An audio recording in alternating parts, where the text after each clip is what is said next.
আমার সুন্দর লাগছে তার বাড়ি আসছে না আনন্দে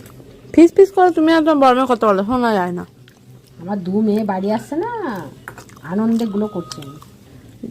গোলো করছে গ্লো নাই গোলো করছে গোলো সব কত ধরবি অন্তরা ভিডিও হচ্ছে নিরামিষ স্যাটারডে স্পেশাল নিরামিষ। হ্যাঁ আমি পায়েস পরিবেশন করছি বানানো তো বানিয়েছে রীতা বলছি তো আমরা বলতে আমরা খাবো আমরা খাবে আজকে আমাদের পায়েস নবান হচ্ছে পায়েসের নবান খেজুর গুড় দিয়ে পায়েস শীতকালে প্রথম টাপু খাবি একটা নতুন জায়গায় বা মুড়ি খাচ্ছে আজকে সেটা হচ্ছে কিসে কড়াই না হাঁড়ি রে রিতাদের হাঁড়ি আর সুন্দর একটা চামচ বা আবার চামচ তো এখন ছাড়া একটু হবে এটা তো ক্ষীর চামচটা দেখাও।